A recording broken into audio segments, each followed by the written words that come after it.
কেন যে টাকার লোভে পড়ে তোর বাবাকে বিয়ে করলাম আল্লাহ ভালো জানে। আগে জানলে কখনোই তোকে বিয়ে করাতাম না।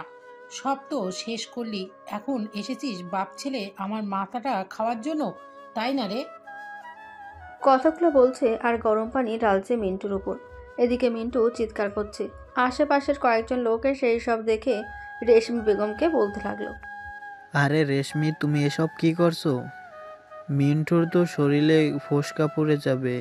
আর গরম পানি ঢেলো না। আমি আমার ছেলের উপরে গরম পানি ঢালবো নাকি ঠান্ডা পানি ঢালবো এটা তোমার দেখতে হবে। কেন? যাও এখান থেকে। তা না হলে কিন্তু তোমার উপরেও ঠান্ডা পানি ঢেলে দিব। ওই শামিম, তোর বউকে কিছু বলতে পারিস না? ছেলেটা দিন দিন যতই বড় হচ্ছে, ছেলেটার উপরে ততই তোরা অত্যাচার করছিস। ছেলেটাকে বাঁচতে দিবি না নাকি? না, বাঁচতে দিব না। তোরা যা পারিস করে নে। মা মারা ছেলেটার উপর এত অত্যাচার করছো তোমরা। কে নিয়েও ওর অভিশাপ একদিন না একদিন লাগবে তোমাদের উপর। মিন্টু, তুই এই বাড়ি থেকে চলে যা, না হলে তোকে মেরে ফেলবে ওরা। চাচা, আমাকে মেরে ফেললেও আমি যাব না এই বাড়ি ছেড়ে। এই বাড়ি আমার মায়ের কষ্টের টাকায় বানানো। এই বাড়ি ছেড়ে আমি যাব না। কি বললি তুই কুত্তার বাচ্চা? এটা তোর মায়ের টাকায় বানানো বাড়ি, তাই না? আম্মু, ওর মুখের মধ্যে গরম পানি ঢেলে দাও, যাতে আর কোনোদিন কথা না বলতে পারে। রেশমি বেগম তার মেয়ের কথায় মিন্টুর মুখে গরম পানি ঢেলে দিল। এদিকে মিন্টু চিৎকার করছে। পাশে বসে আছে তার বাবা। সে কি বলবে তার তো কিছুই বলার নেই। রেশমি বেগমকে বিয়ে করে এই বাড়িতে আনার পরের দিন থেকেই মিন্টুর ওপর অত্যাচার শুরু হয়েছে। আর কি বলার আছে তার? বেশ কিছুক্ষণ মিন্টুর ওপর গরম পানি ঢালার পর ওরা চলে গেল। এদিকে শামীম যেই মিন্টুকে নিচ থেকে উঠাতে যাবে, এমন সময় মিন্টু বলে উঠল, থাক, আপনারা আর আমাকে ধরে উঠাতে হবে না। আমি এমনিতেই একা উঠতে পারবো। বাবা, আমাকে মাফ করে দে। আমি যে অনেক বড় ভুল করে ফেলেছি রে। এই শাকচুন্নিকে বিয়ে করে এনে তোর সুখটা আমি কেড়ে নিয়েছি। আরে না বাবা, আমি ভালো আছি। আপনি ওনাকে এনে ভালোই কাজ করেছেন। ওনাকে না আনলে আমি জানতামই না পৃথিবীতে এমনও নিকৃষ্ট মানুষ আছে যারা টাকা ও বাড়ি গাড়ির উপর লোভে বিয়ে করে। ঘরে গিয়ে ফ্রেশ হয়ে নে। আমি তোর জন্য ফার্মেসি থেকে মলম আর ওষুধ নিয়ে আসি। আনতে হবে না, আমি আগেই এনে রেখেছি। কারণ এটা তো আর প্রথম না। এটা সপ্তাহে একদিন হলে বললেই চলে। এই বলে মিন্টু কান্না করতে করতে চলে গেল ঘরের ভেতরে। ফ্রেশ হয়ে এসে পুরো শরীরে মলম আর কিছু ওষুধ খেয়ে নিল। বিছানায় যেই শুতে যাবে, এমন সময় রেশমি বেগমের মেয়ে রিয়া ঘরে ঢুকতে ঢুকতে বলতে লাগলো, ওমা, ছেলে দেখি আবার বিছানায় শুয়ে আরাম করতে যাচ্ছে। যা, তাড়াতাড়ি গিয়ে রান্না কর আমার জন্য, খুব ক্ষুধা লেগেছে। আপু, আমি আজকে রান্না করতে পারবো না। এই দেখো, আমার শরীরে গরম পানি পড়ার ফলে পুরো শরীরে ফোসকা পড়ে গেছে। এখন যদি একটু বিশ্রাম না করি তাহলে এইগুলো আরও বড় হবে। আমি তো তোর কোনো কথা শুনতে চাই না। আমি তোকে বলেছি যেটা, ওইটা গিয়ে কর। এখন বাজে 11টা 33 মিনিট। ঠিক 12টা 33 মিনিটে আমি খাবার টেবিলে যাব।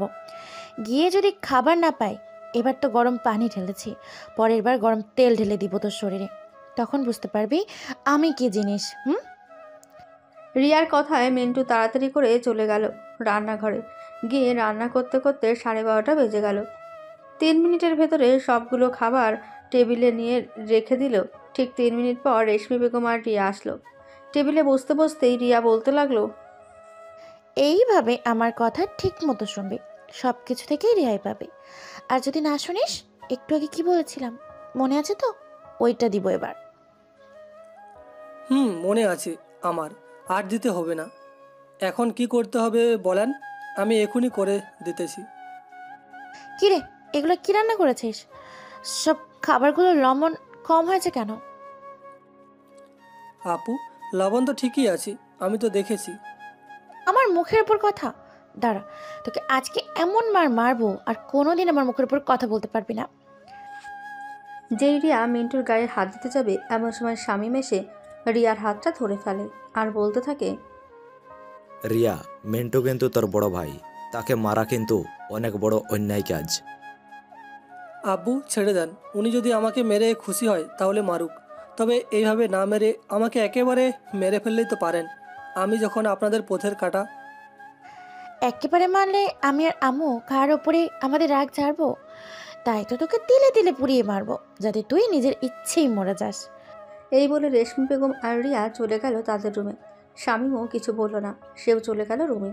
রাতে খাওয়া দাওয়া শেষ করে সবাই যার যার রুমে চলে গেল। এদিকে মিন্টু চলে আসলো ছাদে। ছাদের এক পাশে দাঁড়িয়ে তার মাকে ডাকতে ডাকতে বলতে লাগলো, আম্মু গো, তোমার ছেলের উপর আজকেও ওরা অনেক অত্যাচার করেছে। এই দেখো আমার পুরো শরীরে ফসকা পড়ে গেছে। তুমি মারা যাওয়ার সময় আমাকে নিয়ে মরলে না কেন? আমি যে এই কষ্ট সহ্য করতে পারছি না আম্মু, আমি আর এই কষ্ট সহ্য করতে পারছি না। এই বলে দাঁড়িয়ে দাঁড়িয়ে কান্না করতেছে। বেশ কিছুক্ষণ পর শামীম আসলো ছাদে, সিগারেট ধরিয়ে খেতে লাগলো। কয়েকটা সিগারেট শেষ করে যেই চলে যেতে যাবে, এমন সময় কারো কান্নার শব্দ পেল। শামীম আশেপাশে খোঁজাখুঁজি করে কাউকে পেল না, এখনও কান্নার শব্দ আসতেছে। এটা দেখে শামীম বলতে লাগলো, এই কে তুমি, আর এইখানে কান্না করতেছো কেন? আড়াল থেকে বেরিয়ে আসো, তা না হলে কিন্তু অনেক খারাপ হবে। তাড়াতাড়ি বেরিয়ে আসো বলতেছি। মিন্টু আড়াল থেকে চোখ মুছে বেরিয়ে আসলো আর বলল, আব্বু, তুমি এত রাতে এইখানে কি করো? যাও, গিয়ে ঘুমিয়ে থাকো, অনেক রাত তো হয়েছে। বাবা, আমাকে মাফ করে দে রে। তোর উপর এত অত্যাচার করতেছে, আমি একজন বাবা হয়ে কিছুই করতে পারতেছি না। আমার কপালটাই খারাপ রে। থাক না বাবা, এসব কথা আর বলতে হবে না, তুমি গিয়ে ঘুমিয়ে থাকো। বাবা, তুই এক কাজ কর, ঢাকা চলে যা। ওইখানে তোর বড় কাকা আছে, তাকে ফোন দিয়ে আমি সব বলে দিতেছি। সে তোকে নিয়ে যাবে স্টেশন থেকে। আব্বু, আমি এখন যাব না, আর কয়েকদিন পর আমার ফাইনাল পরীক্ষার রেজাল্ট দেবে, ওইটা নিয়ে চলে যাব। এইখানে থাকতে আমার খুব কষ্ট হয় বাবা। মিন্টুর কথা শুনে শামীম মিন্টুকে জড়িয়ে ধরে বলতে লাগলো, বাবা, এটা তোর মায়ের নিজের হাতের ইনকাম দিয়ে বাড়িটা তৈরি করেছে। এই বাড়িটা আমি তোর নামে লিখে দিয়েছি অনেক আগেই। তুই একটু এইখানে দাঁড়া, আমি জমির দলিলটা নিয়ে আসতেছি। এই বলে শামীম যেই চলে যেতে যাবে, এমন সময় মিন্টু তার বাবার হাতটা ধরে বলতে লাগলো, আব্বু, আমার এসবের দরকার নেই, তোমরা এই বাড়িতে সুখে থাকো, আমি এটাই চাই। আমাকে হয়তো ওনাদের সহ্য হয় নাই, তাই তো আমার উপরে এত অত্যাচার করে। আর কিছুদিন পরেই চলে যাব, তখন সব ঠিকঠাক হয়ে যাবে।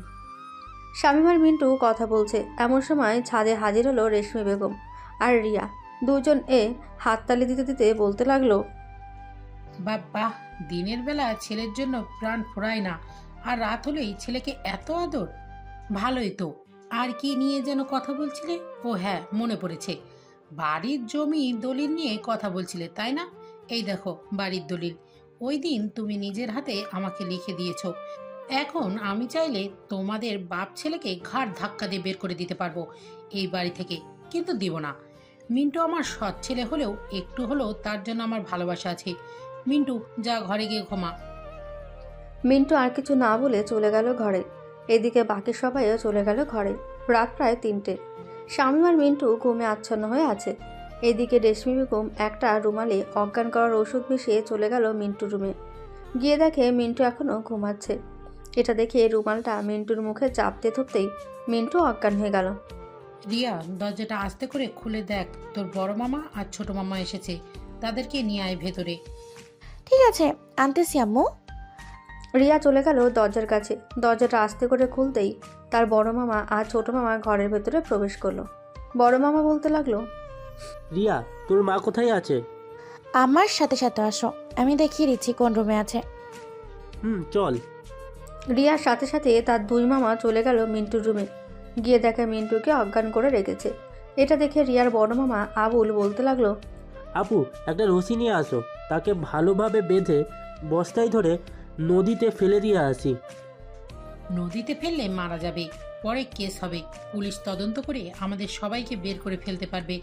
তুই এক কাজ কর, মিন্টুকে বস্তায় বেঁধে নিয়ে চলে যা ঢাকায়, কোনো এক ময়লার জায়গায় বা কোনো এক স্থানে ফেলে দিয়ে আসলেই হবে। দেখবি মিন্টু আর আসবে না এই বাড়িতে। ঠিক আছে, তাহলে তাকে বস্তার ভিতরে ঢুকা। চারজন মিলে মিন্টুকে বস্তার ভেতরে ঢুকিয়ে তাদের গাড়ি করে নিয়ে চলে গেল ঢাকায় তেজগাঁও এলাকায়। একটা ফাঁকা জায়গায় মিন্টুকে ফেলে দিয়ে তারা চলে গেল। ফেলে দেওয়ার বেশ কিছুক্ষণ পর মিন্টুর জ্ঞান ফিরল। মিন্টু বোঝার চেষ্টা করছে সে কোথায় আছে। এটা পরক্ষণেই বুঝতে পারলো সে বস্তার ভেতরে আছে। চিৎকার করছে কিন্তু কেউ তার চিৎকার শুনতে পাচ্ছে না। হাত পা বেঁধে রেখেছে তার। প্রায় 2 ঘন্টা পর মিন্টুর পাশ দিয়ে 2টা লোক কথা বলতে বলতে যাচ্ছে। এমন সময় মিন্টু চিৎকার করে বলতে লাগলো, এই যে ভাই, আমাকে একটু বাঁচান, আমি বস্তার ভিতরে। লোক 2টা আশেপাশে খুঁজে দেখলো কিন্তু বস্তা পেল না। যেই চলে যেতে যাবে এমন সময় দেখতে পেলেও পিলারের এক চিপায় একটা বস্তা। দুজন মিলে বস্তার মুখটা খুলতেই দেখতে পেল মিন্টুকে। তাড়াতাড়ি করে তাকে বাইরে বের করে বলতে লাগলো, এই ছেলে তোমাকে এভাবে বস্তার ভেতরে করে এখানে ফেলে দিয়ে গিয়েছে কে? চাচা, আমি কিছুই জানি না। আর এটা কোথায় চাচা? এটা হচ্ছে ঢাকা তেজগাঁও এলাকা। তোমাকে দেখে তো মনে হচ্ছে বেশ ভালো ঘরের ছেলে। তোমার সাথে কি হয়েছে আমাদের বলো তো। এরপর মিন্টু লোক 2জনকে সব কিছু খুলে বলল। বলার পর মিন্টু দেখতে পেল তাদের চোখ থেকে পানি পড়ছে। এটা দেখে মিন্টু বলল, আরে চাচা, আপনারা কান্না করতেছেন কেন? আপনারা আমাকে বাঁচিয়েছেন, এটাই আলহামদুলিল্লাহ। আমাকে একটা কাজের ব্যবস্থা করে দিতে পারবেন? বাবা আমরা তো অন্যের কাজ করি। আচ্ছা চলো আমাদের সাথে, মহাজনের কাছে তোমাকে নিয়ে যাই, দেখি মহাজন একটা কিছু করতে পারে কিনা। চলেন তাহলে। মিন্টু লোক 2জনের সাথে চলে গেল তাদের মহাজনের বাড়িতে। মস্ত বড় এক বাড়ি। গেটের সামনে দাঁড়িয়ে দারোয়ানকে বলতে লাগলো, এই জসিম মহাজনকে একটু বলো তো বাইরে আসতে, ওনার সাথে একজন দেখা করতে এসেছে। জসিম চলে গেল তার মহাজনকে ডাকতে। বেশ কিছুক্ষণ পর মহাজন আসলো। মিন্টুকে দেখে বলতে লাগলো, মকবুল, এই ছেলেটাকে নিয়ে এসেছিস কেন এখানে? মহাজন এই ছেলেটাকে আমরা বস্তার ভিতরে পেয়েছি তেজগাঁও এলাকায়। এই ছেলের একটা কাজের অনেক প্রয়োজন। তা তো বুঝলাম মকবুল, কিন্তু এই ছেলেকে বিশেষ করি কি করে? ছেলেটা যদি আবার আমার বাড়ি থেকে কিছু চুরি করে পালিয়ে যায় তখন কি হবে? মহাজন ছেলেটা এমন না, ছেলেটা অনেক ভালো।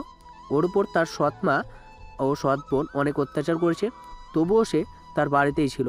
হয়তো তারা তাকে বস্তায় ভরে এখানখানে ফেলে দিয়ে গিয়েছে। কি হয়েছে আমাকে সবটা খুলে বলতো। এরপর মিন্টু মহাজনকে সব কিছু খুলে বলল আর তার পুরো শরীর দেখালো। মহাজন মিন্টুর এমন অবস্থা দেখে বলতে লাগলো, তোমার এই শরীরটা দেখে আমার গা কাটা দিয়ে উঠেছে। আচ্ছা চলো আমার সাথে, তুমি যেহেতু রান্না করতে পারো তাহলে তোমাকে একটা রান্না কাজ করে দিতে হবে। ঠিক আছে, বলেন মহাজন।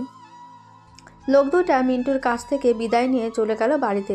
এদিকে মিন্টু দুপুরের রান্না শেষ করে টেবিলে সাজিয়ে রেখেছে। 2টা বাজতেই মহাজন এবং তার মেয়ে ও স্ত্রী এসে খাবার টেবিলে বসলো। খাবার থেকে একটা আলাদা গন্ধ আসছে। বেশ ভালো রান্না করতে পারো তো, তুমি দূর থেকে খাবারের গন্ধটা পাইছিলাম। এখন তাহলে খেয়ে নেন। খাওয়া দাওয়া শেষ করে একেবারে বলেন কেমন হয়েছে খাবারটা। ঠিক আছে তাহলে। মিন্টু সবাইকে খাবার দিয়ে দিল। সবাই খাবার খেয়ে বেশ ভালোই বলল। মহাজন তার পকেট থেকে চকচকে একটা 1000 টাকার নোট বের করে দিয়ে বলতে লাগলো, এটা তোমার জন্য, এই নাও। না, লাগবে না এটা। আপনি আমাকে এই টাকাটা দিয়ে একটা মলম এনে দিয়েন, আমি মলমের নামটা লিখে দিব। ঠিক আছে, সন্ধ্যায় তোমায় নিয়ে যাব ফার্মেসিতে, যা যা লাগে নিয়ে নিও তখন। ঠিক আছে মহাজন। সবাই খাওয়া দাওয়া শেষ করে চলে যেতেই মিন্টুও খাওয়া দাওয়া শেষ করে সব কিছু ধুয়ে রেখে দিল। রাতের খাবার রেডি করছে এমন সময় মহাজন এসে বলল, মিন্টু আমার সাথে চলো, এখন ফার্মেসিতে যাব। চলেন। মিন্টু মহাজনের সাথে চলে গেল ফার্মেসিতে। ডাক্তার মিন্টুর অবস্থা দেখে বলতে লাগলো, শফিক সাহেব, ওনাকে হাসপাতালে ভর্তি করিয়ে দেন। ওনার শরীরের অবস্থা তেমন ভালো না। এই দেখেন ফসকা পড়ে গেছে পুরো শরীরে। এখন যদি আমি ওষুধ দিই তাহলে হয়তো জ্বালা পোড়াটা কমবে, কিন্তু এইগুলো ভালো হবে না। ডাক্তার, আমি যা যা বলি তাই তাই দেন, তাহলেই হবে। আমি আগেও ওষুধ খেয়েছি, ভালো হয়েছিল ওইগুলো খেয়ে। তাহলে বলেন কি কি ওষুধ দিব আপনাকে? যেগুলো দিলে ভালো হবে ওইগুলোই দেন। আপনি ডাক্তার হলে ভালো, তো আপনি দেখি সব কিছু জানেন। আমি অনেক কিছুই জানি। এইগুলো 1000 টাকার দেন, তাহলেই হবে। 1000 টাকা না, 1 মাসের ওষুধ কত টাকা আসে সেটা হিসেব করে দেন। মহাজন, আমারও তো ওষুধের দরকার নেই, আমাকে 1000 টাকার ওষুধ দিলেই হবে। আমি যেটা বলছি সেটাই হবে। মিন্টুকে ওষুধ দিয়ে দিল 3460 টাকার।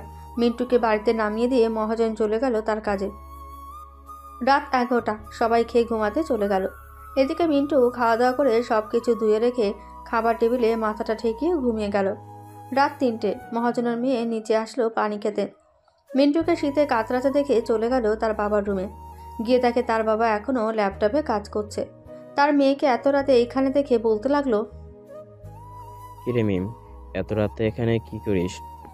আপু, আমাদের বাড়িতে আজকে নতুন একটা ছেলে এসেছিল। সে তো খাবার টেবিলেই ঘুমিয়ে গেছে। শীতের কাঁপতেছে দেখে আসলাম। আচ্ছা তুই যা, আমি দেখতেছি। ঠিক আছে আব্বু। মহাজন চলে গেল নিচে। গিয়ে দেখে মিন্টু এখনও খাবার টেবিলে মাথা থেকে ঘুমিয়ে আছে। ঘর থেকে কম্বলটা নিয়ে এসে মিন্টুর ওপরে দিয়ে দিল। মিন্টুর মাথায় হাত বুলাতে বুলাতে বলতে লাগলো, আজ পর্যন্ত তোমার মতো একটা ছেলে দেখলাম না যে সৎ মা বোন এর মতো অত্যাচার সহ্য করেও তুমি এই বাড়িতে ছিলে। একদিন তুমি অনেক বড় হবে মিন্টু, অনেক বড় হবে। আমার দোয়া রইল তোমার উপর। এই বলে মহাজন চলে গেল তার রুমে। ভোর 4টে। মিন্টু ঘুম থেকে উঠে রান্না বসিয়ে দিল। আজকে অনেক কিছু রান্না করেছে মিন্টু, নতুন নতুন আইটেম যেগুলো কেউ খায় নাই এই বাড়িতে। সকাল সকাল এত সুস্বাদু খাবার গন্ধ পেয়ে ঘুম ভেঙে গেল মহাজনের। ফ্রেশ হয়ে নিচে এসে তাকে অনেক রান্না টেবিলে সাজিয়ে রেখেছে। খাবার টেবিলে বসতে বসতে মহাজন বলতে লাগলো, বাহ, তোমার রান্নার গন্ধ তো আমাকে ঘুম থেকে উঠিয়ে নিয়ে এসেছে। ও আচ্ছা, খাবার খেয়ে নেন এখন। সবাই খাওয়া দাওয়া করে নিল। দেখতে দেখতে কেটে গেল 1টি মাস। মহাজন তার হাতে 20,000 টাকা নিয়ে চলে গেল রান্নাঘরে। গিয়ে দেখে মিন্টু সবজি কাটছে। মিন্টুকে ডাক দিয়ে বলল, এই নাও মিন্টু, এটা তোমার টাকা, এই মাসের বেতন। আমার এত টাকার প্রয়োজন নেই, আমাকে 5,000 টাকা দেন। আর আমি কালকে একটু বাড়িতে যাব আমার পরীক্ষার রেজাল্টটা আনতে। ঠিক আছে, যাইও। মহাজনের কাছ থেকে 10,000 টাকা নিয়ে রেখে দিল নিজের কাছে। পরের দিন সকালে চলে গেল তাদের এলাকায়। মুখে মাস্ক পরে কলেজের ভেতরে চলে গেল। প্রিন্সিপালের রুমের সামনে এসে বলতে লাগলো, স্যার আসতে পারি? আসো। স্যার আমি মিন্টু, আমার সার্টিফিকেটটা নিতে এসেছি। মিন্টু, তুমি আমাদের কলেজের টপার হয়েছো গতবারের মতো এইবারও। এই নাও তোমার সার্টিফিকেট। স্যার আর একটা কাজ করতে পারবেন? বলো কি করতে হবে আমাকে? স্যার আমার আব্বুকে ফোন দিয়ে বলবেন একটু আসার জন্য। ঠিক আছে, তুমি একটু বসো, আমি এখনই ফোন দিয়ে বলতেছি আসার জন্য। প্রিন্সিপাল ফোন দিয়ে বলে দিল শামীমকে কলেজে আসার জন্য। বেশ কিছুক্ষণ পর শামীম আসলো। মিন্টুকে দেখে জড়িয়ে ধরে কান্না করে দিল। মেন্টু, তুই এতদিন কোথায় ছিলি? তোকে আমি আমাদের এই পুরো এলাকা খুঁজে ফেলেছি। আব্বু, আমি যেখানেই থাকি না কেন খুব ভালো আছি ওইখানে। আমি আমার মায়ের স্বপ্ন পূরণ করব আব্বু। আমি নৌবাহিনীর প্রধান অফিসার হয়েই ছাড়ব। বাবা, তুই তোর মায়ের স্বপ্ন পূরণ কর। আর এই নে, এটা তোর মায়ের শেষ স্মৃতি। এটা তোর কাছে রেখে দে, আমার কাছে থাকলে ওরা নিয়ে নেবে।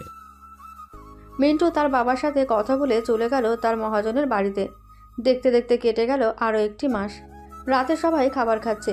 এমন সময় মিন্টু বলে উঠল, মহাজন, আমি আর এই বাড়িতে থাকতে পারবো না। আমি আমার মায়ের স্বপ্ন পূরণ করতে যাব। তোমার মায়ের স্বপ্ন কি আমাকে বলো, আমি দেখি পূরণ করতে পারি। আমি নৌবাহিনীর প্রধান অফিসার হতে চাই। আমার মায়ের স্বপ্ন ছিল এটা। ও আচ্ছা, আমার পরিচিত একজন অফিসার আছে। কালকে আমি তোমাকে আমাদের বাসায় দাওয়াত দিব না, তখন সে আসলে তুমি তার সাথে কথা বলে নিও। ঠিক আছে মহাজন। সবাই খাওয়া দাওয়া করে ঘুমাতে চলে গেল। এদিকে মিন্টু সোফায় শুয়ে শুয়ে ভাবছে তার মায়ের স্বপ্ন পূরণ হবে কাল থেকে। এসব ভাবতেই তার মন খুশিতে উৎফুল্ল হয়ে উঠল। সকালে সবাই খাওয়া দাওয়া করে বসে আছে, এমন সময় কলিং বেল বেজে উঠল। মিন্টু গিয়ে দরজা খুলতে দেখতে পেল একটা লোক দাঁড়িয়ে আছে। তাকে দেখে বলল, ভিতরে আসেন। লোকটা ভেতরে আসতেই মিন্টু সবার জন্য চা বানিয়ে দিল। এদিকে মিন্টুর মহাজন বলতে লাগলো, সবুজ, এখন তো দেখলাম নৌবাহিনীর জন্য লোক নেওয়া হচ্ছে। আমার একটা ছেলে আছে, তাকে তুমি নৌবাহিনীতে ঢুকাতে চাচ্ছি। এখন তুই একটু ব্যবস্থা করে দে। বন্ধু, ছেলেটার হাইট আর সকল কাগজপত্রগুলো আমাকে দেখতে হবে আগে। যদি মানায় তাহলেই তাকে একটা ফর্ম দিতে পারি। মিন্টু, তোমার সকল কাগজপত্র নিয়ে আসো। জি মহাজন, নিয়ে আসতেছি।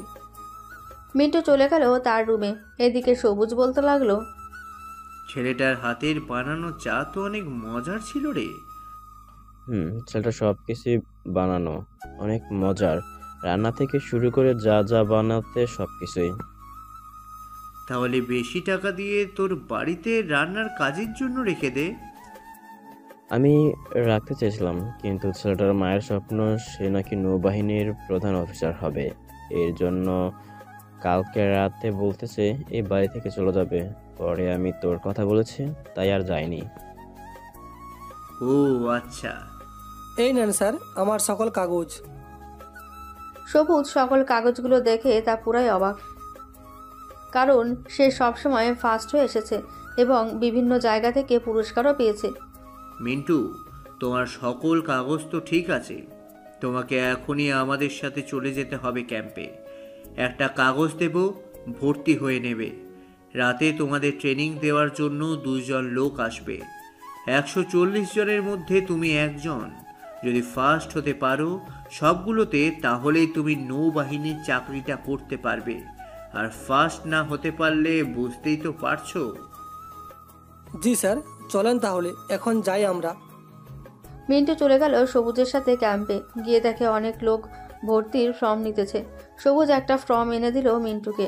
বেশ কিছুক্ষণ পর মিন্টু ফর্মটা পূর্ণ করে দিয়ে দিল। রাতে খাওয়া দাওয়া শেষ করে সবাই এক জায়গায় দাঁড়িয়ে আছে। সবুজ হাতে একটা মাইক নিয়ে বলতে লাগলো, আমরা মোট 425টি ফর্ম পেয়েছি। সবাই এইখানেই আছে আশা করি। আমরা এই 425 জনের থেকে 140 জনকে নেব। এখন তোমাদের ওপর নির্ভর করবে কে থাকবে কে থাকবে না। এখন শীতকাল, তোমাদের পরীক্ষা করার জন্য সবাইকে নিয়ে যাওয়া হবে নদীতে। কমান্ডার যা যা দরকার হবে তাদেরকে বলে দাও, সবাই যাতে নিয়ে যায় সব কিছু সাথে করে। ঠিক আছে স্যার, আপনি তাহলে বাড়িতে যান, আমি সবাইকে নিয়ে যাচ্ছি। কমান্ডার যা যা বলল সবাই সব কিছু নিয়ে 3টে বাসে উঠে পড়ল। বেশ কিছুক্ষণ পর সবাইকে নিয়ে চলে আসলো নদীর পাড়ে। কমান্ডার বলতে লাগলো, সবাই এখন পানিতে থামবে। যে শেষ অবধি থাকতে পারবে পানিতে, সে প্রথম রাউন্ডে বিজয়ী হবে। কমান্ডারের কথা শুনে সবাই চলে গেল পানিতে। অনেক ঠান্ডা পানি। অনেক ঘন্টা থাকার পর শীতল বাতাস আসতে লাগলো। অনেকে শীত করছে। সবাই এক এক করে উঠে যেতে লাগলো। এদিকে মিন্টু সাঁতার পারার কারণে একবার নদীর মাঝখানে যাচ্ছে, একবার কিনারে আসছে। 7 ঘন্টা পার হতেই সবাই উঠে গেল, কিন্তু মিন্টু এখনও পানিতেই আছে।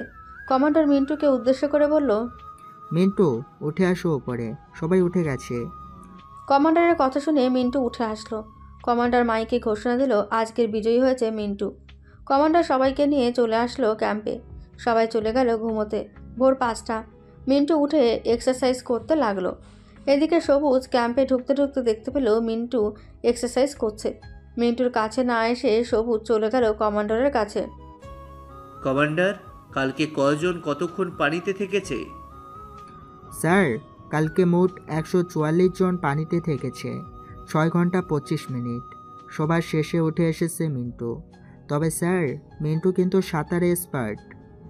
সে 10 মিনিটের মধ্যে একটা নদী পাড়ি দিয়ে ফেলতে পারবে। এটা কোনোভাবেই সম্ভব না কমান্ডার। স্যার, সম্ভব। এই দেখেন, একটা ভিডিও করেছি আমি। মিন্টু এক ডুব দিয়েই নদীর মাঝখানে চলে গেছে। এইখানে সময় লেগেছে 3 মিনিট 45 সেকেন্ড। এটা কোনোভাবেই সম্ভব না। এতক্ষণ কেউ পানির নিচে থাকতে পারবে না। যারা সাঁতার কাটে তারা তো পারে না। মিন্টু তো নতুন।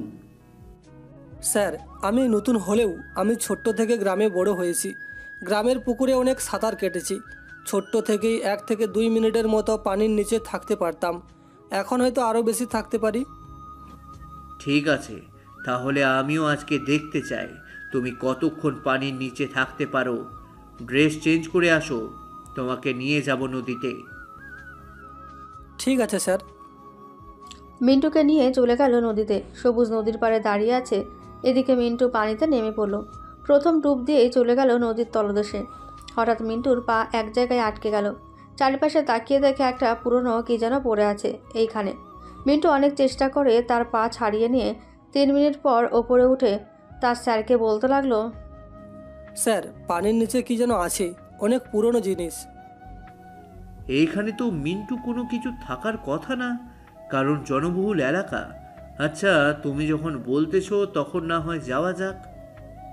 দুজন পানিতে নেমে গেল। নদীর তলদেশে গিয়ে টর্চ লাইট জ্বালিয়ে দেখতে লাগলো কি এটা। অনেকক্ষণ দেখার পর সবুজ বুঝতে পারল এটা কোনো একটা নৌযান পানির নিচ দিয়ে চলাচল করত। হঠাৎ বন্ধ হয়ে গেছে। দুজন ওপরে উঠে আসলো। সবুজ তার ফোনটা নিয়ে ফোন দিল ক্যাম্পে। কিছুক্ষণের মধ্যে সব কিছু নিয়ে চলে আসলো তার কমান্ডোরা। কয়েকজন ডুবুরি আর মিন্টু চলে গেল পানিতে। বড় বড় রশি দিয়ে ডুবু জাহাজটা ওপরে উঠিয়ে আনলো। বিভিন্ন যন্ত্রপাতি দিয়ে ডুবু জাহাজের মুখটা খুলতে দেখতে পেল ভেতরে দুটো লাশ পড়ে আছে। এদিকে সবুজ বিভিন্ন জায়গায় খোঁজ লাগাতে লাগলো আরও কারো ডুবুরি জাহাজ হারিয়ে গিয়েছে নাকি। কন্ট্রোল রুমের সাথে যোগাযোগ করে সবুজ খুঁজ পেল এ ফার্ম একটা ডুবু জাহাজের সাথে। কন্ট্রোল রুমের সাথে 2 বছর যাবত যোগাযোগ বন্ধ হয়ে আছে। এ ফার্মটা নিয়ে চলে গেল ক্যাম্পে। কমান্ডোরা পরবর্তী ধাপে এগিয়ে যেতে লাগলো। সবগুলো পরীক্ষায় পাশ হলো মিন্টু। আজকে একটা অনুষ্ঠান হবে। এইখানে মিন্টুকে বিজয়ী ঘোষণা করা হবে, সাথে তাকে একটা সারপ্রাইজও দেওয়া হবে। এখানে উপস্থিত আছে প্রধানমন্ত্রী, নৌবাহিনীর প্রধান অফিসার, আরও অনেকে। মিন্টুকে প্রাইজ দিয়ে চলে গেল সবাই। এইদিকে মিন্টু সবুজের সাথে কথা বলছে। এমন সময় সবুজ বলতে লাগলো, মিন্টু, তোমার সাথে একটা মেয়ে দেওয়া হবে, আর তোমাদেরকে সাগরের সাবমেরিনে থাকতে হবে সব সময়। স্যার, আমি একাই দেখে নিতে পারবো। আর আমার সাথে মেয়ে কেন, ছেলে দিলেও তো পারতেন। দেখো, বাংলাদেশ সবগুলো সাবমেরিনে এক একজন মেয়র থাকবেই। এখন তোমার সাথেও থাকবে। ঠিক আছে স্যার, আপনি যখন দিতে চান তখন আর কি করার। আমি তো আর না করতে পারি না। আমাকে কবে যেতে হবে সাবমেরিনে? আজকে তুমি আমার বন্ধুর বাড়িতে চলে যাও। কালকে সন্ধ্যায় তোমাদেরকে সাবমেরিনে দিয়ে আসা হবে। আর আমার জানা মতে তুমি কিছুই জানো, তাই বলতেছি কি কি ওষুধ লাগবে সবগুলো নিয়ে নিও। ঠিক আছে স্যার, এখন তাহলে আমি যাই। আজকে 6 মাস পর মিন্টু চলে গেল তার মহাজনের বাড়িতে। কলিং বেল দিতেই কাজের মহিলা এসে দরজা খুলে দিল। ভেতরে সবাই বসে আছে। মিন্টুকে দেখে তো সবাই খুশি। আরে মিন্টু, এতদিন পর তুমি আসলে, যাই হোক ভালোই হলো। আসো আসো, এইখানে বসো, দেখে তুমি কি পেয়েছো। মিন্টু সবাইকে সব কিছু দেখাতে লাগলো। রাতে খাওয়া দাওয়া করে মিন্টু তার মহাজনের ফোনটা নিয়ে ফোন দিল তার বাবার নাম্বারে। ওই পাশ থেকে ফোনটা রিসিভ করলো শামীম। হ্যালো, কে বলতেছেন? আব্বু, আমি মিন্টু বলতেছি। একটু অপেক্ষা কর, আমি ছাদে গিয়ে নেই। এইখানে তোর সৎমা ও বোন আছে। ঠিক আছে, যাও। শামীম ছাদে গিয়ে বলতে লাগলো, বাবা কেমন আছিস? খাওয়া দাওয়া ঠিকমতো করিস তো? আব্বু, ভালো আছি। তোমরা কেমন আছো? মিম কেমন আছে? আলহামদুলিল্লাহ, সবাই ভালো আছে। তা তুই কি কাজ করিস? আমাকে তো কিছুই বললি না। 6টি মাস হয়ে গেছে, কোনো যোগাযোগও করলি না। আব্বু, আমি আম্মুর স্বপ্ন পূরণ করতে পেরেছি। আমি এখন একজন নৌবাহিনীর সেনা সদস্য। আমার জন্য দোয়া করো, যাতে আমি ঠিকমতো কাজ করে তোমাকে টাকা পাঠাতে পারি। আমাকে টাকা পাঠাতে হবে না, তুই তোর টাকা দিয়ে নিজে কিছু একটা কর। আমি ভালো আছি, আমাকে টাকা দিতে হবে না। আমার কাছে টাকা থাকবে। আমি প্রতি মাসে তোমার বিকাশে 10,000 টাকা করে দিব। আচ্ছা, আমি এই টাকা জমিয়ে তোর নামে একটা জমি কিনে রাখবো নে, যাতে তুই পরে এসে নিজে একটা বাড়ি বানিয়ে থাকতে পারিস। আচ্ছা আব্বু, এখন রাখছি। আবারও জানি না কবে কথা হবে তোমার সাথে। আমার জন্য দোয়া করো। মিন্টু ফোনটা কেটে দিয়ে তার মহাজনকে ফোনটা দিয়ে তাদের সাথে টিভি দেখতে লাগলো। সারা রাত সবাই আড্ডা দিয়ে রাত পার করে দিল। সকালে মিন্টু বলতে লাগলো, মহাজন, আজকে বাজার থেকে টাকি মাছ কিনে আনেন। টাকি মাছের ভর্তা করে দিবনি। সবসময় এই ভর্তা খাওয়ার জন্য আমার কথা মনে করবেন। তাহলে তো ভালোই হলো, আমি এখনই যাচ্ছি। এই বলে মহাজন সকাল সকাল চলে গেল বাজারে। এদিকে মিন্টু আজকে নতুন নতুন আইটেম তৈরি করে টেবিলে সাজিয়ে রাখলো। সকাল 10টা, সবাই খাবার খাচ্ছে। এমন সময় মহাজন বলে উঠল, মিন্টু, কি খাওয়ালে এটা আমাকে? এখন তো প্রতি সপ্তাহে এইটা না খেলে আমার চলবেই না। রাঁধুনিকে বলে যাবনি আপনাকে বানিয়ে দিতে। আর আমি আজকে বিকালে চলে যাব। দোয়া করবেন আমার জন্য। ঠিক আছে, আর কি কি লাগে তোমার? চলো আমার সাথে, আজকে তোমাকে সব কিছুই কিনে দেবো। কিছুই কিনে দিতে হবে না, অফিস থেকে সব দেবে। আমি আমার জন্য কিছু ওষুধ নিয়ে আসি। আবারও আমার সাথে নাকি একটা মেয়ে থাকবে। ও আচ্ছা, তাহলে তো তোমার জন্য ভালোই হলো, কথা বলার মানুষ পাবে একজন। হুম। মিন্টু খাওয়া দাওয়া করে চলে আসলো ফার্মেসিতে, যা যা লাগবে সব নিয়ে আসলো। হঠাৎ মনে পড়লো মিন্টুর মেয়েটার জন্য কিছু জিনিস নিয়ে যায়, যদি দরকার পড়ে তাহলে দেবে। মিন্টু মেয়েটার জন্য সব কিছু নিয়ে চলে গেল বাড়িতে। সব কিছু প্যাকিং করে সন্ধ্যায় চলে আসলো ক্যাম্পে। এসে দেখে সবুজ দাঁড়িয়ে দাঁড়িয়ে একটা মেয়ের সাথে কথা বলছে। মিন্টু যেতেই সবুজ বলতে লাগলো, মিন্টু, এটা হচ্ছে প্রিয়া। সে তোমার সাথেই থাকবে, তার খেয়াল রাখবে। যদি কোনো কিছু দরকার পড়ে তাহলে তুমি কন্ট্রোল রুমে যোগাযোগ করবে, আমরা সব কিছু দিয়ে দেব। ঠিক আছে স্যার, তাহলে এখন আমাদের নিয়ে চলেন। চলো। মিন্টু চুপচাপ সামনের সিটে বসে পড়ল। মেয়েটা পেছনের সিটে বসে আছে। বেশ কিছুক্ষণ পর সবাই চলে আসলো সমুদ্রের পাড়ে। একটা নৌকা দিয়ে চলে গেল সমুদ্রের মাঝখানে। সাবমেরিনটা ওপরে উঠে আসতেই মিন্টু আর প্রিয়া চলে গেল সাবমেরিনের ভেতরে। ভেতরে যে দুজন ছিল, মিন্টু এবং প্রিয়াকে সব কিছু বুঝিয়ে দিয়ে তারা চলে আসলো ওপরে। রাতে খাওয়া দাওয়া করে দুজন বসে আছে চেয়ারে। এমন সময় প্রিয়া বলে উঠল, আপনি এখন গিয়ে ঘুমান, আমি রাতের দিকটা দেখে রাখবো। সকালে আপনি উঠলে আমি ঘুমাবো, আপনি দেখবেন। আমার ঘুম আসবে না এখন, তার চেয়ে ভালো হবে আপনি গিয়ে ঘুমান। যখন আমার ঘুম আসবে তখন আপনাকে ডেকে দিব। ঠিক আছে। আর একটা কথা, স্যার তো আমার ঔষধ নিয়ে দেয়নি, আমি অসুস্থ হলে কি খাবো? স্যার হয়তো ভুলে গেছে দিতে, আমি আপনার সব কিছু নিয়ে এসেছি। ওই যে লাল একটা বক্স দেখতেছেন, ওইটার ভিতরে আপনার সব কিছু আছে। ধন্যবাদ আপনাকে। প্রিয়া চলে গেল তার কেবিনে, গিয়ে ঘুমিয়ে গেল। এদিকে সাবমেরিন তার মতো চলছে। মিন্টু চেয়ার থেকে উঠে চলে আসলো রান্নাঘরে। চা বানিয়ে আবারও চলে গেল কন্ট্রোল রুমে, গিয়ে সব কিছু দেখতে লাগলো। একটা বই আছে, বইটা পড়তে লাগলো মিন্টু। দেখতে দেখতে রাত 3টে বেজে গেল। এইদিকে প্রিয়া ঘুম থেকে উঠে চলে আসলো মিন্টুর কাছে। এসে দেখে মিন্টু বই পড়ছে মনোযোগ সহকারে, তাই মিন্টুকে বিরক্ত না করে ফ্রেশ হয়ে এসে চা খেতে লাগলো। আচ্ছা, আপনার বাড়িতে কে কে আছে? আমার বাড়িতে আমার আব্বু, সৎ মা ও বোন আছে। আর আপনার? আমার বাড়িতে আম্মু, আব্বু এবং বড় ভাই আছেন 2জন। ও আচ্ছা, ভালোই তো। তা আপনি নৌবাহিনীতে চাকরি নিয়ে নিলেন কেন? অন্য চাকরি নিলেও তো পারতেন। এটা আমার স্বপ্ন ছিল, তাই আমি পরিবারের অবাধ্য হয়েও এই নৌবাহিনীর অফিসার হলাম। ও আচ্ছা, ভালো কাজ করেছেন।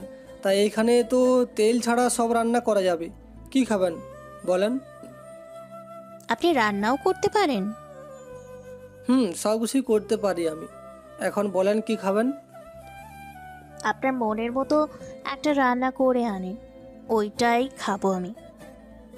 ঠিক আছে, আপনি এই দিকটা খেয়াল রাখবেন। আমি রান্না করতে যাচ্ছি। যান।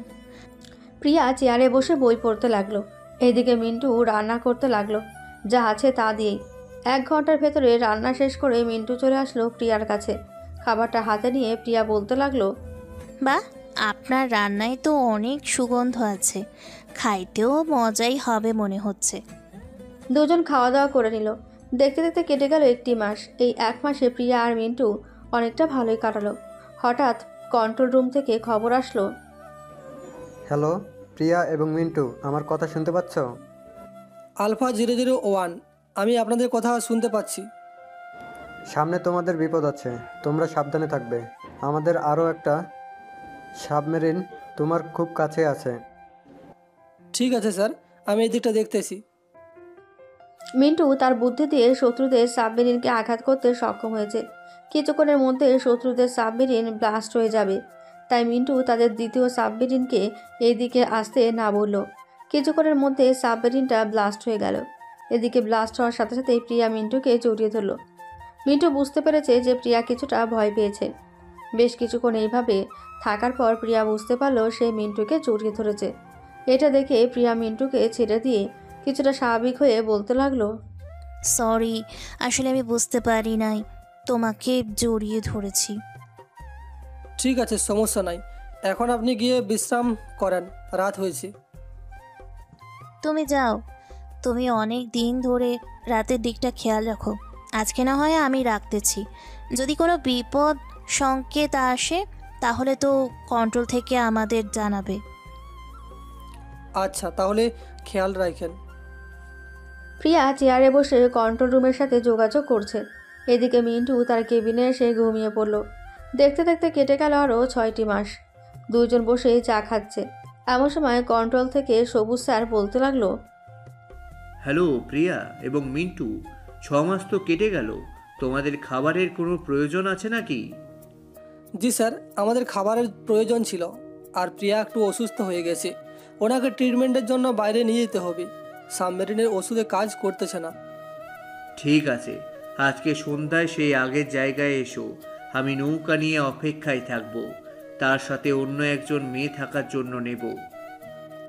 স্যার, অন্য কেউ থাকার প্রয়োজন নেই, আমি একাই দেখতে পারবো। পরে প্রিয়া সুস্থ হলে আবারও না হয় তাকে দিয়ে দিন। ঠিক আছে, তাহলে প্রিয়ার কাছে মাইক ফোনটা দাও। এই নাও প্রিয়া, কথা বলো। আসসালামু আলাইকুম স্যার। ওয়ালাইকুম সালাম। প্রিয়া, আজকে তোমাকে বাহিরে আসতে হবে, কিছুদিন বাইরে থেকে সুস্থ হয়ে যাইও। স্যার, আমি তো সুস্থ আছি, আপনাকে কে বললো আমি অসুস্থ? মিন্টু বলল তুমি নাকি অসুস্থ। এখন ঠিক আছি স্যার, বেশি অসুস্থ হলে আমি আপনাকে জানাবো। ঠিক আছে, এখন রাখছি তাহলে। কন্ট্রোল রুমের সাথে কথা বলা শেষ করে মিন্টু প্রিয়াকে উদ্দেশ্য করে বলতে লাগলো, আপনি তো অসুস্থ, বাড়িতে কয়েকদিন থেকে সুস্থ হয়ে আসতেন তাহলেই তো হতো। এই দিকটা আমি একাই দেখতে পারতাম। আচ্ছা, আমি যে অসুস্থ আপনি নিজেই বলেন, আমার কি হয়েছে যে আমাকে দেখে অসুস্থ মনে হলো? থাক, কিছু না, আপনি শুয়ে থাকেন। আর ওইখানে দেখেন ওষুধ আছে, যদি বেশি সমস্যা হয় খেয়ে নিন। আচ্ছা, আপনি বিয়ে করবেন না?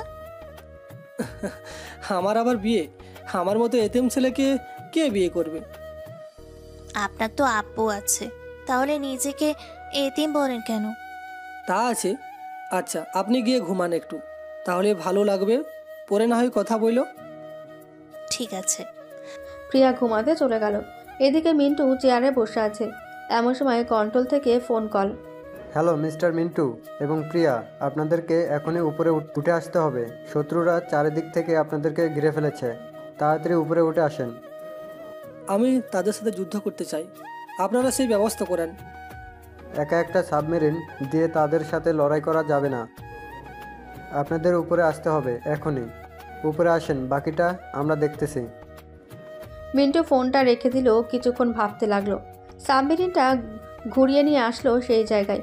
প্রিয়াকে সাবমেরিন থেকে বাইরে নামিয়ে দিয়ে মিন্টু আবার চলে গেল সাবমেরিনের ভেতরে। প্লিজ মিন্টু, তুমি একা তাদের সাথে পারবে না, তুমি চলে আসো উপরে, আমি কন্ট্রোলের সাথে যোগাযোগ করতেছি। আমাকে নিয়ে চিন্তা করো না প্রিয়া, দোয়া করো আমার জন্য, আমি আসতেছি তাদের পরাজয় করে। এই বলে সাবমেরিনটা সাথে সাথে পানির নিচে চলে গেল। বেশ কিছুক্ষণের মধ্যে ভারতের কয়েকটা সাবমেরিন এসে মিন্টু সাবমেরিনকে ঘিরে ধরল। এদিকে মিন্টু তার সাবমেরিনের ভেতর থেকে কয়েকটা টাইম বোমা নিয়ে ভারতের সাবমেরিনগুলোতে লাগিয়ে দিয়ে চলে আসলো কিছুটা দূরে। এদিকে কন্ট্রোল রুম থেকে মিন্টুর সাথে যোগাযোগ করার চেষ্টা করছে, কিন্তু পারছে না। কিছুক্ষণের মধ্যে মিন্টু যে সাবমেরিনে ছিল ওই সাবমেরিনটা ব্লাস্ট হয়ে যায়। ব্লাস্ট হওয়ার সাথে কন্ট্রোল রুমের সাথে পুরোপুরি যোগাযোগ বন্ধ হয়ে যায়। এদিকে ভারতের কয়েকটা সাবমেরিনের বেশ কিছু জায়গায় ক্ষতি হয় এই ব্লাস্ট হওয়ার কারণে। ভারতের সাবমেরিনগুলো চলে যেতে লাগবে, এমন সময় মিন্টু সেট করা টাইম বোমাগুলো ফেটে গেল। সাথে সাথে সাবমেরিনগুলো ব্লাস্ট হয়ে গেল। সাগরের পানি ঢেউ খেতে লাগলো। এদিকে মিন্টু সাঁতরাতে সাঁতরাতে চলে আসলো সেই জায়গায়। মিন্টুকে জীবিত দেখে প্রিয়া দৌড়ে এসে জড়িয়ে ধরলো আর বলতে লাগলো, আমি মানা করেছিলাম না না যাওয়ার জন্য, তুমি একা একা গেলে কেন? যদি কিছু হয়ে যেত তোমার। প্রিয়া, এইখানে সাংবাদিক আছে, অফিসে চলো, ওইখানে গিয়ে যা বলার বলো। হ্যাঁ স্যার, চলেন। সবুজ সবাইকে নিয়ে চলে আসলো ক্যাম্পে। সকাল হতেই পুরো দেশের সাংবাদিকরা এসে মিন্টুকে ঘেরাও করে বলতে লাগলো, স্যার আপনি একা এতগুলো সাবমেরিনকে ধ্বংস করলেন কি করে? আমাদের যে সাবমেরিনটা ছিল এটা সবচাইতে বেশি বড় এবং ভয়ানক সাবমেরিন ছিল। এইটাকে ধ্বংস করার সাথে সাথে তাদের সাবমেরিনগুলো তো অনেক আঘাত পেয়েছে। আর আমাদের সাবমেরিনে ছিল কয়েকটা টাইম বোমা, ওইগুলোও কিছুটা শক্তিশালী ছিল। আমি কৌশলে তাদের সাবমেরিনের উপর সেট করে দিয়ে এসেছিলাম। ব্লাস্ট হওয়ার সাথে সাথে তাদের 3টা সাবমেরিন সংঘর্ষ হয়। এতে আরও বেশি ক্ষতি হয়ে তাদের সাবমেরিনগুলো পুরোপুরি ব্লাস্ট হয়ে যায়। আপনাকে যদি আবারও নৌবাহিনীর জন্য সাবমেরিনে পাঠানো হয় তাহলে কি আবার যাবেন আপনি? ইনশাল্লাহ, আমার কাছে কোনো কিছু না বলতে নেই। কঠিন কাজগুলোও আমি সহজ করে আমি আমার মতো করে ফেলি। স্যার, আমাদের যদি আরও সাবমেরিন থেকে থাকে তাহলে আমাদের 2 জনকে পাঠিয়ে দেন এইখানে। কিছুদিন পর তোমাদের নতুন একটা সাবমেরিনে পাঠানো হবে। ততদিন পর্যন্ত তোমরা তোমাদের বাড়িতেই থাকো, রেস্ট করো। ঠিক আছে স্যার। মিন্টু সবার সাথে কথা বলে চলে গেল মহাজনের বাড়িতে। কলিং বেল দিতেই মহাজনের স্ত্রী এসে দরজা খুলে দিল। ভিতরে আসো মিন্টু, তোমার জন্য অপেক্ষা করছিলাম আমরা। আপনারা জানেন আমি এই বাড়িতেই আসবো। আমরা জানি তুমি এই বাড়িতেই আসবে, তাই তো অপেক্ষা করছিলাম। ভিতরে আসো। সাবমেরিনের ভিতরে না খেয়ে শুকিয়ে গেল এই 1 বছরে। কি আর করার, সাবমেরিনের ভেতরে তেল দিয়ে কোনো রান্না করা খাবার খাওয়া যায় না, তাই আর কি এমন হয়েছে শরীরের। যাও ফ্রেশ হয়ে আসো, এরপর না হয় খাবার খেয়ে পরে গল্প করবে। ঠিক আছে। মিন্টু ফ্রেশ হয়ে খাওয়া দাওয়া করে গল্প করতে লাগলো। তার 1 বছর সাবমেরিনের ভেতরে থাকা গল্প বলল সবাইকে। এমন সময় মিম বলে উঠল, আচ্ছা ভাইয়া, ওই প্রিয়া নামের মেয়েটা মনে হয় আপনাকে ভালোবেসে ফেলেছে। খবরে দেখলাম আপনাকে জড়িয়ে ধরেছে। এটা নিয়ে আবার সমালোচনাও হচ্ছে আশেপাশে।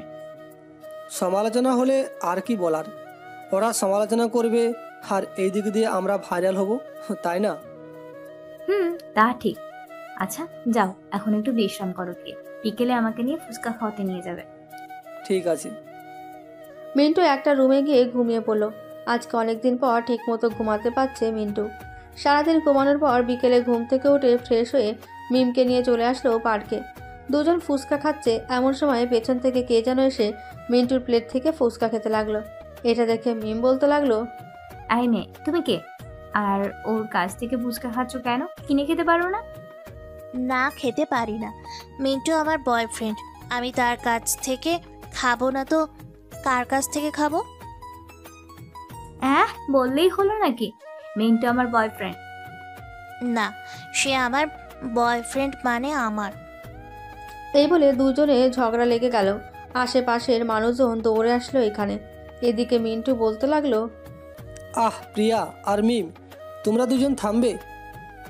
মিন্টু, তুমি এই মেয়েটাকে বলে দাও তোমার জীবন থেকে চলে যেতে, তা না হলে আমি মরে যাব কিন্তু। আরে প্রিয়া, এইটা হচ্ছে আমার মহাজনের মেয়ে। সে জানে তুমি আমাকে ভালোবাসো, তাই তো তোমার সাথে এমন করেছে। আর তুমি এত সিরিয়াস হয়ে গেলে কিভাবে যে আমি কাউকে ভালোবাসবো? জানি না, এখন আমাকে ফুচকা খাওয়াই দাও। 3 জন ফুচকা খেয়ে কিছুক্ষণ গল্প করে চলে গেল বাড়িতে। রাতে মিন্টু শুয়ে আছে। এমন সময় মহাজন এসে বলে, পাঠক পাঠিকারা আর একটা কথা, মহাজনের নামটা বলতে মনে নেই। মহাজনের নাম হবে হৃদয়। মিন্টু, এই নাও, তোমার আব্বু ফোন দিয়েছে। মহাজন তার ফোনটা নিয়ে চলে গেল নিচে। এদিকে মিন্টু তার বাবাকে বলতে লাগলো, আব্বু কেমন আছো? আলহামদুলিল্লাহ, ভালো আছি রে। তুই কেমন আছিস? আমিও ভালো আছি। বাবা, একটু আমার সাথে দেখা করে যা। কতদিন হয়ে গেল আমি তোকে দেখি না। তোর বোনের বিয়ে হয়ে গেছে। আচ্ছা আব্বু, আমি কালকে সকালে আসবো। ঠিক আছে, সোজা বাড়িতে চলে আসবি। তোর আম্মা একটু তার ভাইয়ের বাড়িতে গেছে, কয়েকদিন পর আসবে। ঠিক আছে আব্বু। মিন্টু কথা বলা শেষ করে চলে আসলো নিচে। ফোনটা দিয়ে মিমকে নিয়ে চলে আসলো শপিং মলে। তার বাবার জন্য কিছু ড্রেস কিনে চলে আসলো বাড়িতে। 2 জন চলে গেল 2 জনের রুমে। মিন্টু বিছানায় শুয়ে পড়তেই ঘুম চলে আসলো তার। সকালে ঘুম ভাঙলো মিন্টুর। উঠে ফ্রেশ হয়ে খাওয়া দাওয়া করে তার বাবার জন্য কাপড়গুলো বক্সে করে নিয়ে চলে আসলো বাস কাউন্টারে। একটা বাসে উঠে দুপুরের মধ্যে চলে আসলো তাদের এলাকায়। রিক্সা নিয়ে বাড়ির দিকে যাচ্ছে। এমন সময় পেছন থেকে তার এক বন্ধু ডাকতে লাগলো, কিরে মিন্টু, আমাদের তো ভুলেই গেছিস ঢাকা গিয়ে, এখন দেখলেও কথা বলতে আসিস না। পেছন থেকে আহিরের এই কথা শুনে রিক্সাটা থামিয়ে বলল, চাচা এইখানে রেখে দেন, আর এই নেন আপনার টাকা। মিন্টু টাকা দিয়ে চলে গেল আহিলের কাছে।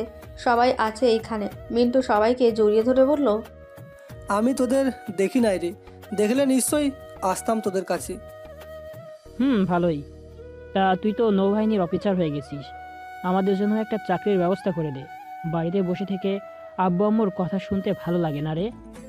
আচ্ছা, আমি আমার স্যারের সাথে কথা বলে দেখি, স্যার যদি বলে তাহলে তোদের ফোন দিব। আর ঢাকা গেলেই তো পারিস, কাজের তো কোনো অভাব নেই। ভালো রান্না পারলে একটা হোটেল খুলে বসে পড়লেই ইনশাল্লাহ লোক আসবে। দেখি যাব। আচ্ছা তুই বাড়িতে যা, বিকালে নদীর পাড়ে চলে আসিস। ঠিক আছে, আসবো। মিন্টু চলে গেল বাড়িতে। কলিং বেল দিতেই তার আব্বু এসে দরজা খুলে দিল। মিন্টুকে দেখে জড়িয়ে ধরে বলল, বাবা কেমন আছিস? কতদিন পর তোকে সামনাসামনি দেখলাম। ভালো আছি আব্বু, তুমি কেমন আছো? আর এ কি অবস্থা হয়েছে তোমার শরীরের? ঠিকমতো খাওয়া দাওয়া করো না নাকি? খাওয়া দাওয়া তো ঠিক মতো করি, চল খাওয়া দাওয়া করবি, পরে তোকে নিয়ে একটা জায়গায় যাব। ঠিক আছে চলো। বাবা আর ছেলে খাওয়া দাওয়া করে চলে আসলো বাইরে।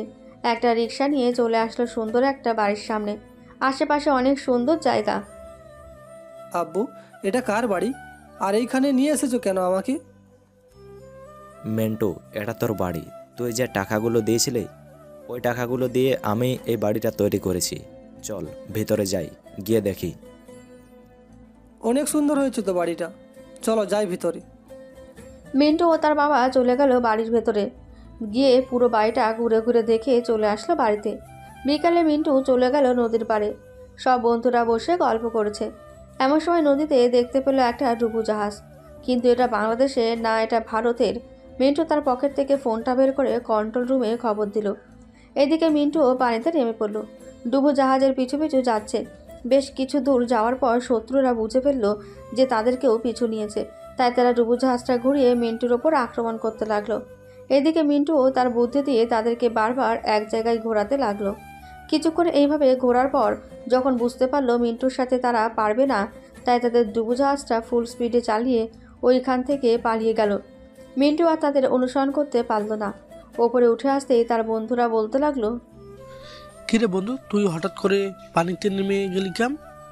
পানিতে কি দেখলি? পানিতে ভারতের ডুবো জাহাজ দেখেছিলাম, তাই তো পানিতে নেমেছি।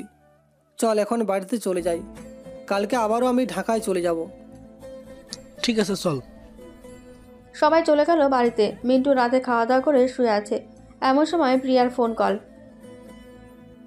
হ্যালো, কোথায় আছো তুমি? আমি তো একটু গ্রামে এসেছিলাম। কেন, কি হয়েছে? কিছু না। ঢাকা কবে আসবে? কালকেই চলে আসবো। সবুজ স্যার আমাকে ফোন দিয়েছিল, বলেছে যে কালকে সন্ধ্যায় আমাদেরকে নতুন একটা সাবমেরিনে উঠিয়ে দিবে। তোমার যা যা লাগবে নিয়ে নিও। ঠিক আছে, এবার গেলে 2 বছর পর আসবো একেবারে। বিয়ে করবে না নাকি? বিয়ে তো করব আমি তোমাকে, তোমাকে ছাড়া অন্য কাউকে বিয়ে করব না। ও আচ্ছা, ঠিক আছে, দেখা যাক কি হয়। এখন ঘুমাও, রাখছি তাহলে। প্রিয়া ফোনটা কেটে দিয়ে ঘুমিয়ে গেল। সকাল 10টা। মিন্টুর ঘুম ভাঙলো তার আব্বুর ডাকে। মেন্টু, এখন ওঠো বাবা, অনেক সকাল হয়েছে, খাওয়া দাওয়া করে নে। আব্বু, উঠতেছি এখনই। এই বলে মিন্টু শোয়া থেকে উঠে ফ্রেশ হয়ে নিচে চলে গেল। খাওয়া দাওয়া শেষ করে তার বাবার হাতে 5 লক্ষ টাকা দিয়ে বলল, বাড়িতে রং করে নিও। আর আমি জানি না আবারও কবে বাড়িতে আসবো। ভালো থেকো, আমি যাই আজকে। মিন্টু চলে গেল বাইরে। একটা রিক্সা নিয়ে চলে আসলো বাস কাউন্টারে। ঢাকার একটা বাসে উঠে পড়ল। প্রায় 2 ঘন্টা পর বাসটা এসে থামলো তেজগাঁও এলাকায়। মিন্টু বাস থেকে নেমে সোজা চলে গেল ফার্মেসিতে। যা যা লাগবে সব নিয়ে নিল। বিকালে মিন্টু আর প্রিয়া বসে আছে ক্যাম্পে। এমন সময় সবুজ স্যার আসলো। প্রিয়া, মিন্টুকে কে তুমি ভালোবাসো? স্যার, ভালোবাসি, কিন্তু মিন্টু তো আমার কোনো কথাই শোনে না। সে না কি বিয়ে করবে না। মিন্টু তোমার জন্য প্রিয়াই পারফেক্ট। আজকে যাবে সাবমেরিনের ভেতরে, শেষ যেই দিন বের হবে ওই দিন তোমাদের বিয়ে হবে, মনে রেখো। ঠিক আছে স্যার, তো আমাদের কখন যেতে হবে? আমাদের এখনই বেরিয়ে পড়তে হবে, সন্ধ্যায় তোমাদেরকে সাবমেরিনের ভেতরে ঢোকানো হবে। তিনজন বেরিয়ে পড়ল সাবমেরিনের উদ্দেশ্যে। প্রায় 2 ঘন্টা ড্রাইভ করার পর তিনজন চলে আসলো সাগর পাড়ে। একটা বড় নৌকা নিয়ে চলে গেল সাগরের মাঝখানে। তিনজন যেতে সাবমেরিনটা উপরে ভেসে উঠল। মিন্টু আর প্রিয়া ভেতরে চলে গেল। ভেতরে যে একজন ছিল তার কাজ শেষ করে সে নৌকা করে চলে গেল ক্যাম্পে। সাবমেরিনটা আবার পানিতে ডুব দিল। এদিকে প্রিয়া মিন্টুর কোলের উপরে বসে আছে। এমন করতেছ কেন? চুপচাপ বসে থাকো না। তুমি আমার উপরে বসেছো কেন? পাশে তো সিট আছে, ওইখানে গিয়ে বসো। আমি সামান্য একটা পুঁটি মাছ, আমাকে কোলে নিতে পারো না? এ তুমি তো একটা আটার বস্তা, তোমাকে কোলে নিলে তো আমি শেষ হয়ে যাব। কি কুত্তা, আমি আটার বস্তা? এই বলে প্রিয়া মিন্টুর চুল ধরে টানতে লাগলো। এইভাবেই কেটে গেল 6টি মাস। রাতে দুইজন চেয়ারে বসে আছে। এমন সময় কন্ট্রোল রুম থেকে খবর আসলো। হ্যালো মিন্টু এবং প্রিয়া, তোমাদের সাবমেরিন এ কিছু সমস্যা হয়েছে। তোমরা যদি পারো সাবমেরিনটা ঠিক করে নাও, আর না পারলে ফিরে আসো, আমরা ঠিক করে দিতেছি। সাবমেরিনে কোথায় সমস্যা হয়েছে আমাদের বলে দেন, আমরা ঠিক করার চেষ্টা করতেছি। পিছনের দিকে সমস্যা হয়েছে, ভিতরের দিকেও সাবমেরিন এর একটা বই আছে, পিছনের দিকে যা যা সমস্যা থাকতে পারে এটা তুমি দেখে সমাধান করে দাও। ঠিক আছে স্যার। মিন্টু বইটা পড়া শেষ করে সাবমেরিনটা পানির ওপরে উঠিয়ে বাইরে চলে গেল। আশেপাশে কোনো মানুষ নেই। সাবমেরিনটা ঠিক করে আবারও চলে আসলো ভেতরে। সব কিছু ঠিকঠাক আছে তো? সব ঠিকঠাক আছে। আরও 1টি বছর অপেক্ষা করতে হবে তোমাকে বিয়ে করার জন্য। করতে তো হবেই, যেহেতু আমরা চলে এসেছি সাবমেরিনের ভিতরে। দুজন বসে কথা বলতে বলতে সময় কাটিয়ে দিতে থাকে। রাতে দুজন খাওয়া দাওয়া করে বসে আছে। এমন সময় প্রিয়া বলল, মিন্টু, আমার একটু অসুবিধা হয়েছে। আমার জিনিসটা শেষ হয়ে গেছে, এখন কিভাবে কি করব বুঝতে পারছি না। আমার বক্সে গিয়ে দেখো, আছে, আমি নিয়ে এসেছিলাম। যাচ্ছি। প্রিয়া চলে গেল কেবিনে। তার কাজ শেষ করে আবারও চলে আসলো ভেতরে। দেখতে দেখতে কেটে গেল আরও 6টি মাস। 1 বছর থাকার পর প্রিয়া বলতে লাগলো, আমরা তো এই 1 বছরে অনেকগুলো শত্রুদের সাবমেরিন ব্লাস্ট করেছি, তাই না? তা তো করেছি, কিন্তু তুমি হঠাৎ এসব বলতেছো কেন? বলতেছি তো একটা কারণ আছে। চলো না আমরা বাহিরে গিয়ে বিয়ে করে নেই, এই জায়গায় আমার ভালো লাগতেছে না। এতদিন যখন রয়েছো আর 6টি মাস কষ্ট করে থাকো। ঠিক আছে। মিন্টুর কথায় প্রিয়া থাকতে রাজি হয়ে যায়। কয়েকদিন যেতেই প্রিয়া বলতে লাগলো, এই আমাকে একটু আদর করো না। এখনও আমাদের বিয়ে হয় নাই প্রিয়া, তুমি তা ভালো করেই জানো। বিয়ের আগে এসব করা হারাম। তো কি হয়েছে, আর কয়েকদিন পর তো আমরা বাহিরে যাবই, তখন তো তুমি আমাকে বিয়ে করবে। তা তো করবো, কিন্তু আমি এখন তোমার সাথে ওইসব করতে পারবো না। তুমি চাইলে কিস করতে পারো। ঠিক আছে, এটাই করো। দুজনে লিপ কিস করতে লাগলো। বেশ কিছুক্ষণ থাকার পর প্রিয়া ছেড়ে দিয়ে দৌড়ে চলে গেল তার কেবিনে। এদিকে মিন্টু বসে আছে চেয়ারে। এমন সময় সংকেত আসলো কন্ট্রোল রুম থেকে। সবুজ বলল, মিন্টু, আর 6 মাস পর তোমাদের প্রমোশন হবে, তখন তোমাদেরকে আর সাবমেরিনের ভেতর থাকতে হবে না, তখন তুমি নৌবাহিনীর প্রধান অফিসার হবে, আমার জায়গাটা তোমাকে দেব। কিন্তু স্যার, তখন আপনি কি করবেন? আমার চাকরির মেয়াদ শেষ হয়ে গেছে, তাই আমার জায়গাটা তোমাকে দেব, কারণ তুমি সব দিক দিয়েই পারফেক্ট, আবার সব কিছু বোঝো কি করলে নৌবাহিনীর সাবমেরিনগুলো রক্ষা পাবে, ইত্যাদি ইত্যাদি। ঠিক আছে স্যার। সবুজ ফোনটা কেটে দিল। এদিকে মিন্টু তো মহা খুশি। দৌড়ে কেবিনে এসে প্রিয়াকে জড়িয়ে ধরে তার গালে, ঠোঁটে, মুখে সব জায়গায় কিস করতে লাগলো। মিন্টুর এমন পাগলামি দেখে প্রিয়া বলল, আরে তোমার কি হয়েছে, এমন করতেছো কেন?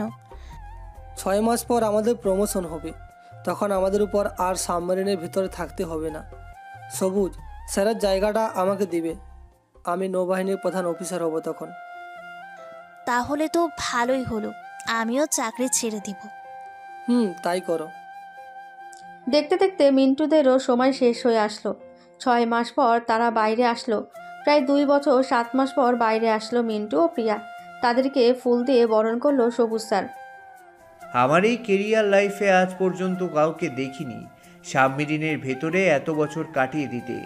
এই প্রথম তোমাদের দুজনকে দেখলাম সাবমেরিনের ভেতরে 2 বছর 7 মাস থেকেছো। চলো তোমাদেরকে ক্যাম্পে নিয়ে যাই। চলেন স্যার।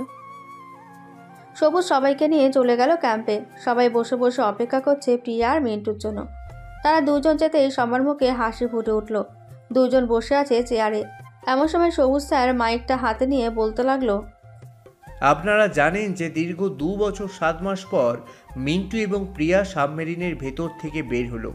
আমরা অনেক খুশি। প্রায় 3 বছরে মিন্টু এবং প্রিয়া ভারত এবং বিভিন্ন রাষ্ট্রের সাবমেরিনগুলোকে ধ্বংস করতে সক্ষম হয়েছে। আমি চাইছি আমার জায়গাটা মিন্টুকে দেওয়ার জন্য। মাননীয় প্রধানমন্ত্রী, আপনি কিছু বলেন। আমার বলার মতো কিছু নেই। আমি মিন্টু এবং প্রিয়ার সাহসিকতা দেখে মুগ্ধ হয়েছি। মিন্টু, এই নাও, আমার তরফ থেকে তোমাকে একটা গাড়ি আর একটা বাড়ি গিফট করা হলো। সবুজ, তোমার মাথার ক্যাপটা মিন্টুকে পরিয়ে দিয়ে তাকে সম্মান প্রদর্শন করতে বলো সবাইকে। প্রধানমন্ত্রীর কথায় মিন্টুকে সবাই সম্মান করতে লাগলো।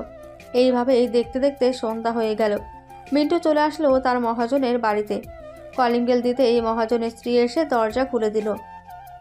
কই গো তোমরা, দেখে যাও আমাদের মিন্টু ফিরে এসেছে আবার। মিন্টুকে দেখে মহাজন জড়িয়ে ধরলো আর বলতে লাগলো, মিন্টু, তুই এই বাড়িতে থাকার সময় বাড়িটা ভর্তি ভর্তি লাগতো। তুই চলে যাওয়ার পর বাড়িটা খালি হয়ে গেছে। মিমের বিয়ে দিয়ে দিয়েছিলাম, এখন আমরা একলা এই বাড়িতে থাকি। এই তো আমি চলে এসেছি, এখন আর একা একা থাকতে হবে না। আমার বাড়িতে আর কয়দিন থাকবা? আবার তো চলে যাবা তোমার বাড়িতে। তা তো যাইতে হবেই। অনেকদিন পর এসেছি তো, এইখানে কয়েকদিন থেকে পরে বাড়িতে যাব। ঠিক আছে, যাও, ফ্রেশ হয়ে আসো। মিন্টু ফ্রেশ হয়ে চলে আসলো। নিচে খাওয়া দাওয়া করে বসে আছে। এমন সময় কলিং বেল বেজে উঠল। মিন্টু গিয়ে দরজা খুলতেই দেখতে পেল মিম দাঁড়িয়ে আছে। মিম মিন্টুকে দেখে জড়িয়ে ধরে বলল, ভাইয়া কেমন আছো?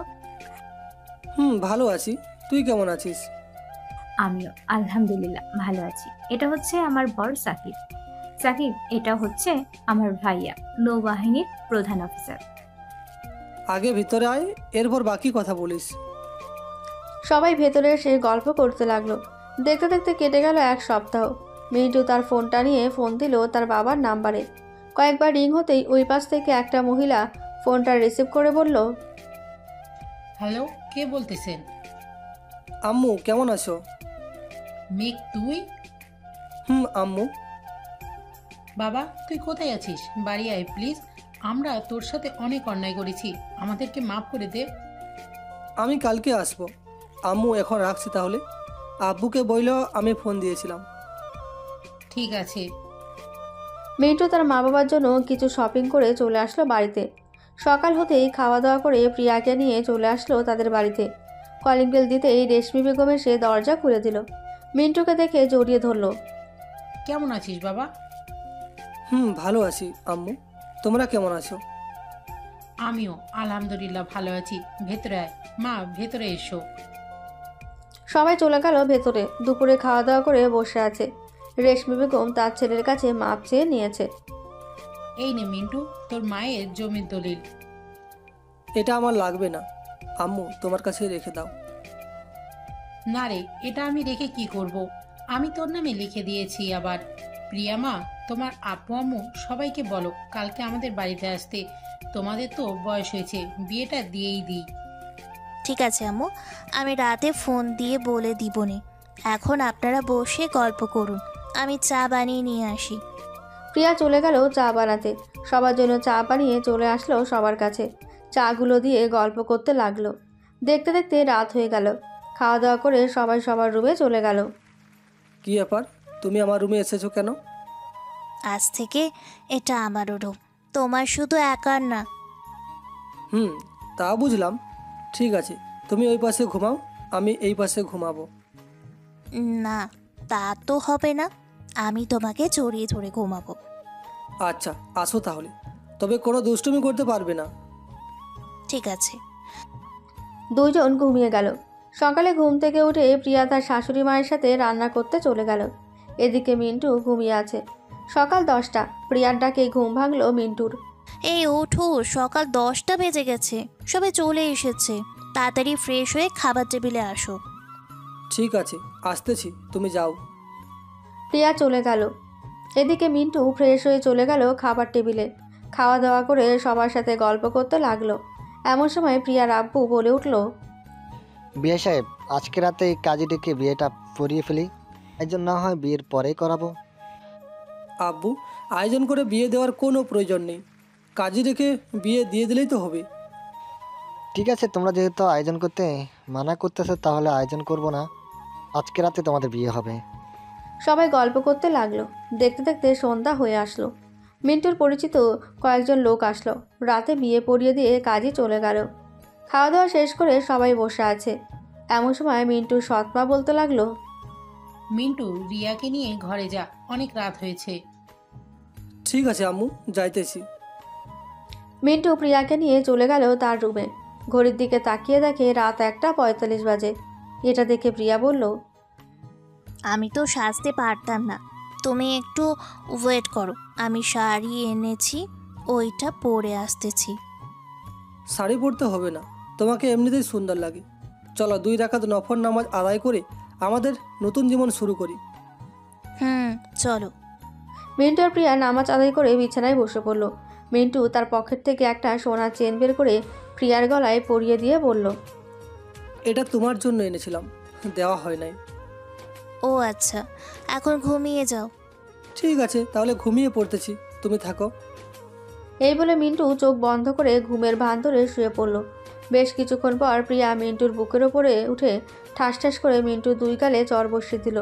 মিন্টু চড় খেয়ে বলতে লাগলো, আমাকে চড় মারলে কেন? তো কি করব, তোমাকে আদর করব নাকি? বাসর রাত নিয়ে আমার কত স্বপ্ন ছিল, তুমি একটাও পূরণ করলে না। আচ্ছা বলো, তোমার কি কি স্বপ্ন আছে? আমি আজকে রাতে তোমার সব স্বপ্ন পূরণ করে দিব। এখন আমাকে শাড়ি পরিয়ে দাও, বাকিটা পরে বলতেছি। মিন্টু তার ড্রয়ার থেকে একটা জামদানি শাড়ি বের করে প্রিয়াকে পরিয়ে দিতে লাগলো। পরানো শেষ হতেই যেই মিন্টু কুচিটা দিয়ে দিতে যাবে, এমন সময় প্রিয়ার নাভির দিকে চোখ পড়ল। অনেকক্ষণ ধরে নাভির দিকে তাকিয়ে আছে মিন্টু।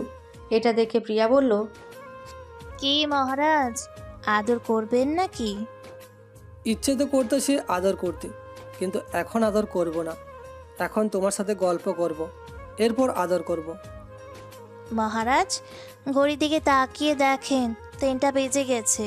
আপনি বিড়াল মারবেন কখন আর ঘুমাবেন কখন? চলো এইখানে বিড়াল না মেরে সাবমেরিনে গিয়ে বিড়াল মারি। মিন্টুর কথা শুনে প্রিয়া ফিক করে হেসে দিল। এদিকে মিন্টু প্রিয়ার নাভিতে, গলায়, ঠোঁটে, মুখে সব জায়গায় কিস করতে লাগলো। প্রিয়াও কেঁপে কেঁপে উঠছে। এখন তো আদর করেন, আর কত দেরি করবেন? এই তো করতেছি এখনই। এই বলে মিন্টু প্রিয়ার শাড়িটা খুলে ফেলে দিল। আস্তে আস্তে প্রিয়ার পুরো শরীরে কিস করছে। থাক, বাকিটা আরও বললাম না, আমার শরম করতেছে খুব। আজকের গল্পটা এই পর্যন্তই। আবারও দেখা হবে নতুন কোনো গল্পে। ধন্যবাদ।